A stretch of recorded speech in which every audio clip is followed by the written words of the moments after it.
gonna go through into second place, and I get demoted to third place.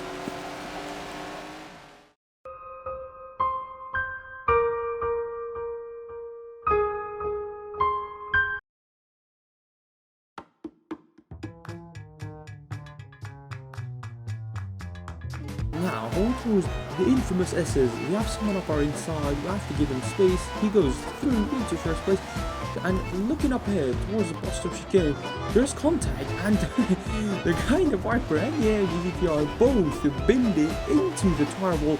There's no way that at least one guy is not going to end up in that tire wall. So anyways, that was not the end of it, because as you can see here, these two GT40s, again, they went on straight into the tire wall. So starting at about pretty much dead last in Hop 9, this guy waking up, choosing violence as we come out of the chicane, going towards the carousel, and I went so fucking wide here that I could fit one white Putin between my car and the apex.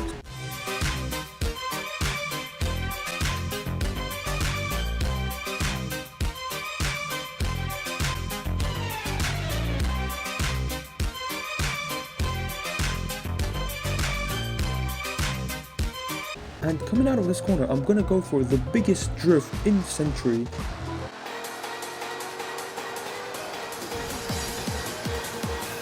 And I just get overtaken by both of them again, but would you know it? Well, look at that. Before it makes contact with the NSX, NSX gets buried in a wall. Moses effect coming into play. This is the mid-pack. This is exactly where you don't want to be in the Forza 7 lobby. This guy coming back across the track at 90 degrees. Good stuff, mate. And there we go. We get shunted off the track by about 10 people.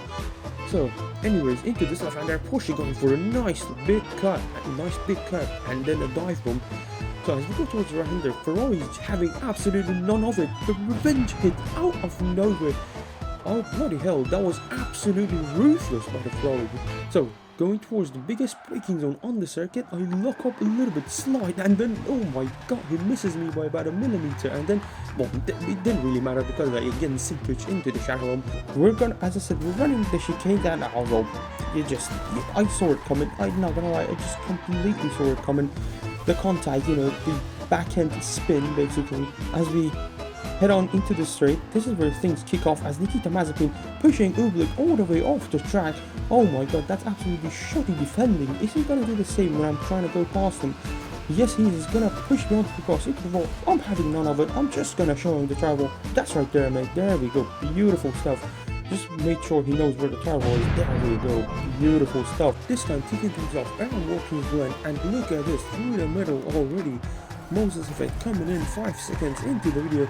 Well, it just kind of stopped functioning basically as we get tangled up with the NSX. He sim twitches into the wall on the other side, and we're just getting tossed around like a ragdoll. Look at this. So the Ferrari goes past. Nice game attack, by the way, pushes the guy against the wall. What was that?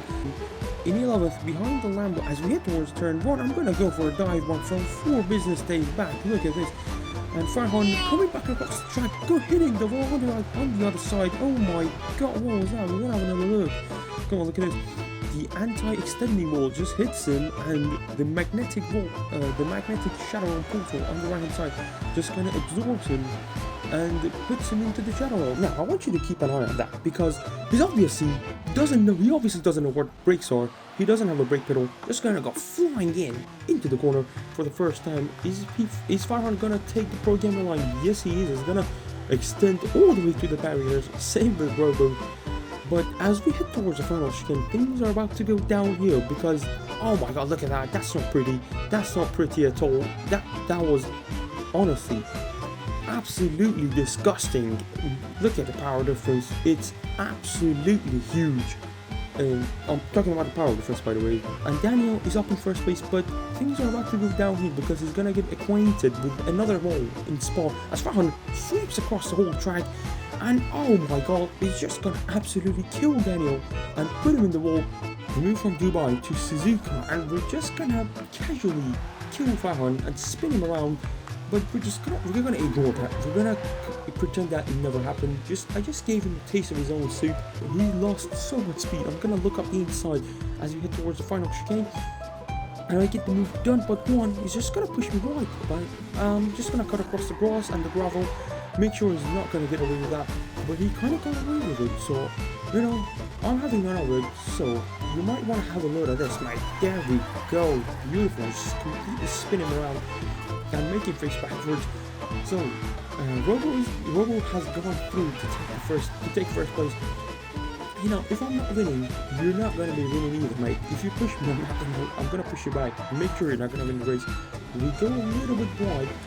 That's gonna cost us some time, but as we head towards the final chicane, I'm just gonna misjudge it by a little bit. It's just gonna come weighing in, flying across the screen into the barrier. I was always wondering if anything has changed about Forza 7 during the time that I was. Yeah, well, never mind. Let's just forget about that. Pretty much nothing has changed. This car that I'm using right here, the 997 GT2 RS. This car in Forza, oh my goodness, what the hell was that? Wow, that was honestly, that was a shocking. How did he catch up? He just rammed the other guy into the wall. How did he catch up so quickly so that he could actually try and ram the leader? This is the final lap as well. We got the guy behind in close in attention, but you know, might as well just send it if you've lost everything. And well, that was, I honestly, I don't even want to talk about it anymore. That was absolutely terrible. I shouldn't have done that. But no, looking ahead, guess what happened?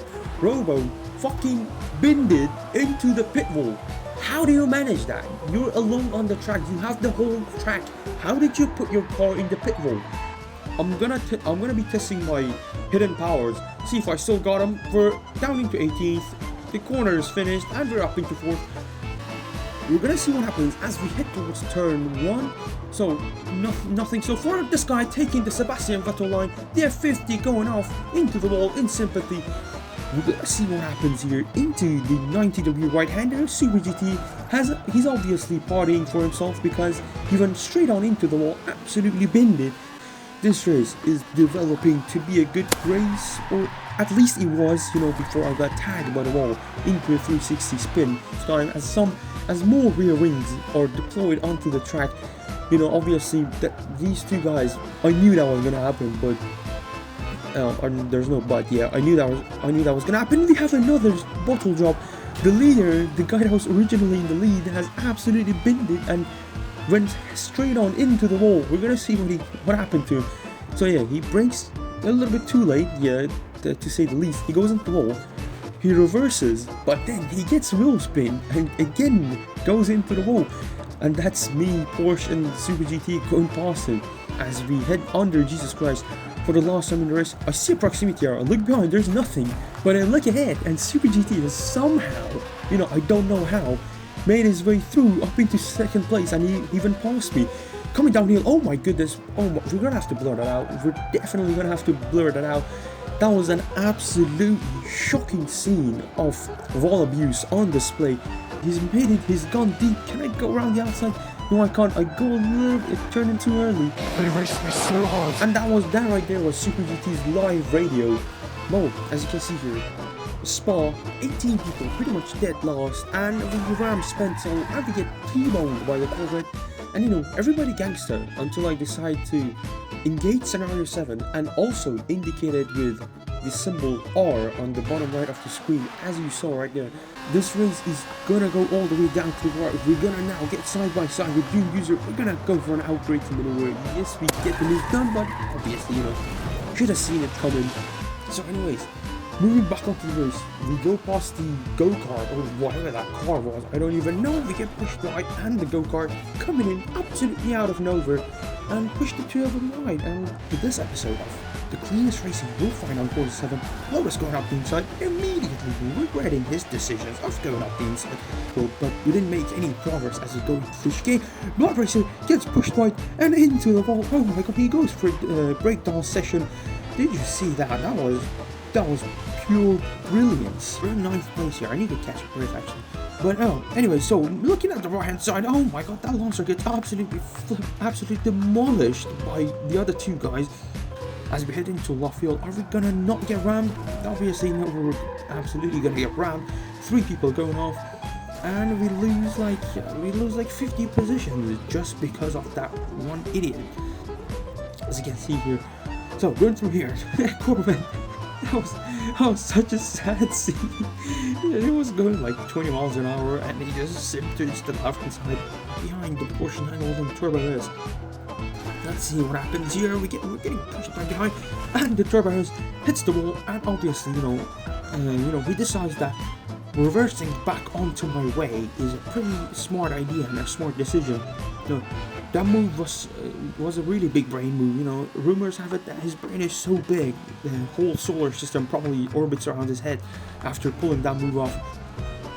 So the move go up the inside and around the outside. Those two guys having a bit of a disagreement. They're not agreeing on each terms and killing each other, taking each other out, and they're probably not going to be seen again, at least by me.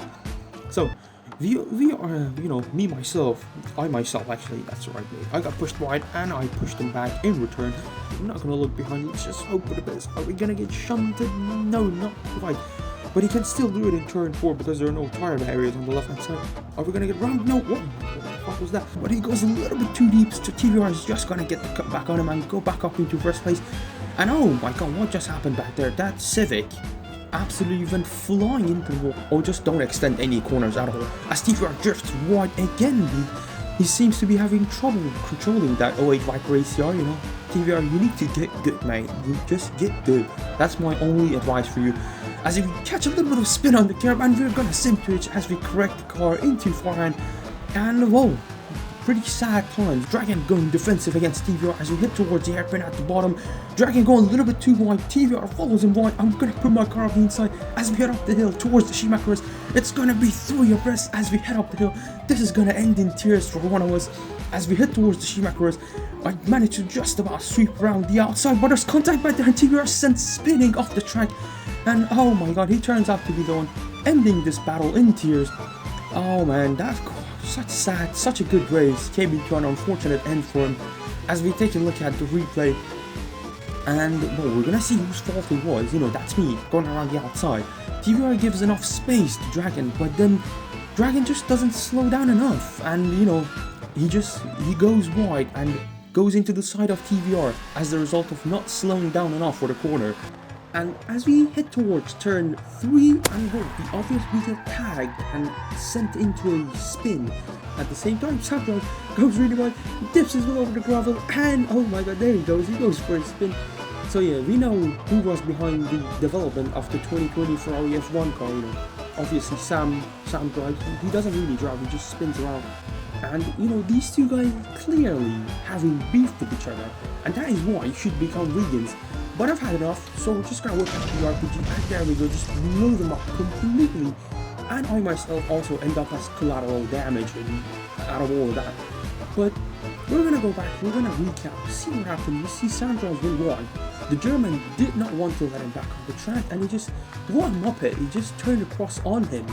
So I lose a little bit of time, but in here, boom, we're gonna have a little bit of a Lotus friendly fire as the Elite GT1 came in and absolutely mopped the Exige out of existence. One of them is gonna end up dead after this. Sam is pushed a little bit wide. Is he allowed back on the track? Yes, he is. There's contact, but as we hit towards the chicane, oh my god, what the hell? Sam with the beautiful 360 reverse entry into the corner, doing a 360 nose scope, reminiscing the old Call of Duty days. Mom, get the camera, record that. But into Degna too, I don't even have to do anything. The BMW just absolutely out of nowhere with the dive bomb.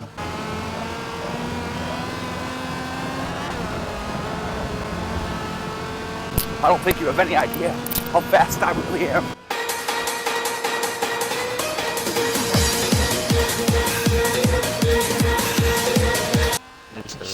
I finished the race with 5 seconds left.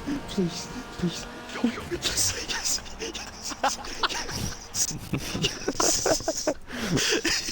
I actually finished. Oh shit, that's just barely.